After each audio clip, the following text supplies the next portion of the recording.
Okay, I'm here today with a confession, a big confession about a huge mistake I've made in my life with the best of intentions, but it really is quite the screw up.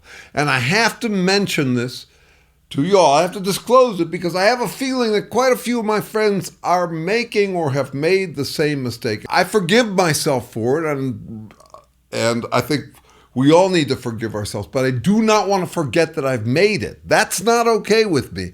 Yes, I have wasted my whole life learning things I now already know, but the better I get at admitting I'm not the best, the better I get to be. So I have to really disclose, confess, make clear this mistake I made.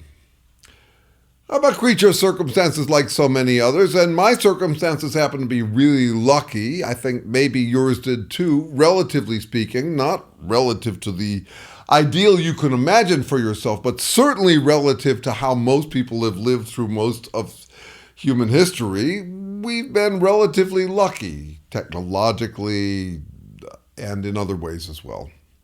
But my people were especially lucky. We white folk. We white Americans, we white Californians, like I was, upper middle class in my case, and it was a kind of a bizarre situation for us because had I been born maybe a generation or two earlier, it would have been the worst of times for Jews. But for guys like me, I had a feeling like we were entering the age of Aquarius, and that we could finally relax and let our guard down and just be nice to each other, just be kind, just be accommodating, just be loving, just be Jesus-like. And if you give an inch to everybody, follow the golden rule, people will give an inch back and things will work out for the better.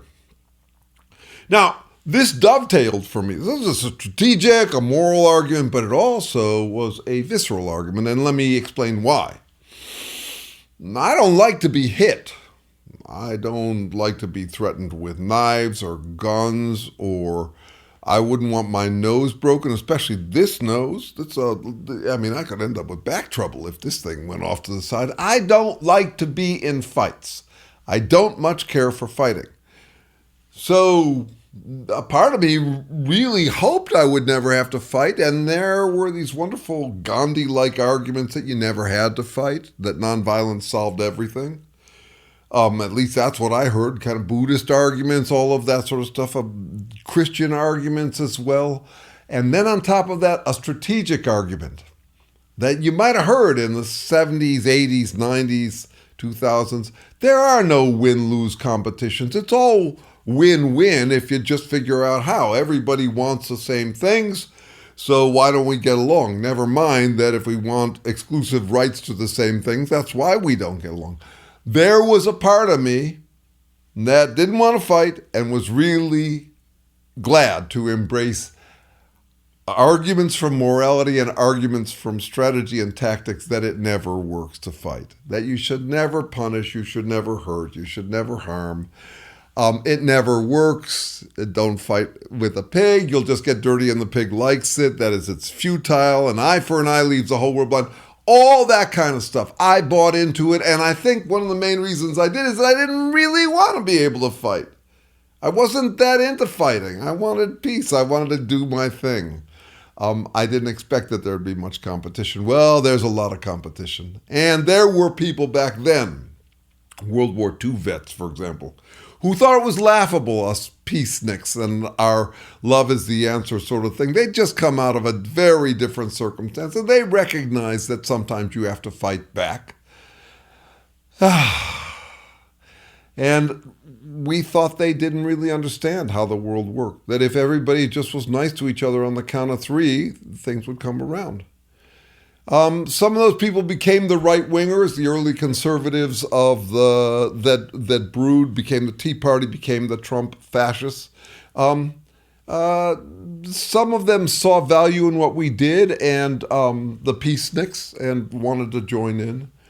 But in the meantime, the world was the old world yet. It was the world in which, for all of human and natural history, cooperation and competition have been part of the game.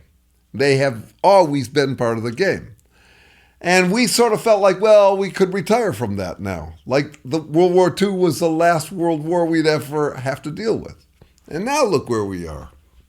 Now look where we are. I think a bunch of us let our capacity to fight atrophy if we ever had it or never learned it.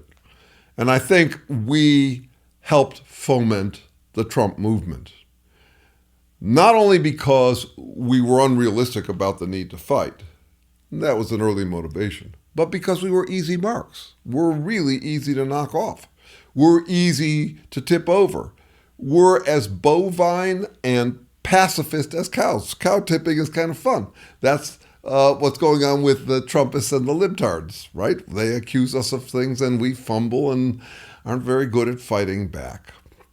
We're not great at it. We're so bad at it, in fact, that they think they're good at it. They're not good at it. They're terrible at it. They fight like taunting little kindergarten toddlers. They're pathetic. Their sense of success is evidence of our incompetence as fighters. Now, I would not want to take an overstep in the right direction. I think we need to add fighting to our repertoire. But no, I'm not saying because giving peace a chance didn't work, we should fight all the time. That's absurd. It's incredible how many people say that to me. They say love is the answer. I say, well, love, but also assertion. And they say, what, are you only interested in assertion? Love is the answer. No, love and hate. I do hate the Trumpists. I wouldn't want to mince words about that. What, are you only into hate? No, that is not my point. My point is we need a repertoire that includes, most fundamentally, accommodation, kindness, love, generosity, giving an inch, assertion, taking, fighting, aggression, humiliating people, that is cutting them so that they bleed, and space taking. Accommodation, assertion, space taking. And then to get good at all of those. And so what I would say is we're not very good at the fighting part of it. We're great at accommodating. We're great at leaving. And that's why I keep on hearing these moral and strategic arguments that we should always be kind or we should always just leave. There's no talking to these people. I'm saying my mistake, and perhaps yours too, was to indulge that part of us that was afraid to fight and get dirty and all of that by lacing it, by ornamenting it with a moral argument that it should always work, or that it's the only way to maintain honor is when they go low, you go high, and a strategic argument that fighting never works. That's bullshit. That's bullshit. Yes, an eye for an eye does leave the world blind. But the alternative is not much better, which is if you let them gouge out your eyes or take away your rights and snuff out your country on a brain fart, Trump's brain fart, and you just accommodate it, the best you'll get is taking refuge in pious failure. That's fucked up. We don't want to do that. So my mistake was getting around to learning verbal combat skills late. And I do think verbal combat skills are a bulwark against physical violence. Maybe too late for it, but we need to get better at fighting, and we need to stop taking refuge in pious failure and stop taking refuge in pretending that our fear of fighting is justified because fighting is immoral and always strategically fails. It's just not true. I wasted a bunch of years. I failed my children by thinking that we could just round up to peace and love. And if I can't admit that at this point, then I continue to fail my kids. I continue to fail the American vision. I'm tooling up in verbal combat, not because it's the answer, but you need it in your repertoire. You need to get better at cutting people so they bleed, especially fascist addicts, who will never give up their joy if they don't face consequences. And when we come at them with kindness, accommodation, or just defensiveness, fear of voicing our fury at them, we fail to impose consequences, and we'll suffer the consequences as a result. So, it's a confession, but it's also a lecture. If you're someone who's still thinking that the ad hominem fallacy means you should never attack character, you don't understand the ad hominem fallacy. The ad hominem fallacy is simply if someone is a jerk, they might be right about something. It's not an argument that you should never attack character. That's absurd. If you have a pedophile who just moved into your neighborhood, what, you're not supposed to attack his character by telling your neighbors that he's a pedophile? Come on. There's not an argument against fighting like that. You do sometimes have to attack character because there are people, it's not the details for them. Their character is taking us in a dangerous direction. That's what you have to address. So if you need to cut someone so they bleed on their character, sometimes that is the best you can do. If you simply have faith that kindness and accommodation and appreciation and reaching out to a human being will always work, you're kidding yourself so you don't get your nose broken, and you'll end up with your nose broken. That's my sense of it at this point. What we're dealing with these fascists is people who have hidden, human beings who have hidden inside of a spiked suit of armor. This is not a case of the emperor has no clothes. It's a case of there's nothing but clothes. They're hiding inside of a suit of armor, spiked suit of armor. So what are my choices? Well, to some extent, it's live and let live, as long as I don't have to live with them, but I do have to live with them in this case. These guys are hiding inside of their, it's like they're inside their castle and they're hiding and they're protecting their humanness. Well, I can reach in with a hand and try to find the human being in there. That's accommodation. But if I think that's my only option other than walking away, I'm missing a crucial one.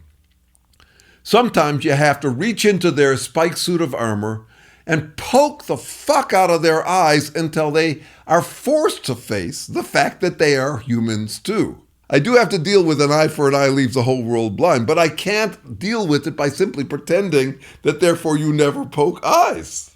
That's not how the world works. Unfortunately, I can envision a beautiful, perfect, pacifist world where everybody is kind and we live in perfect harmony. I can imagine that.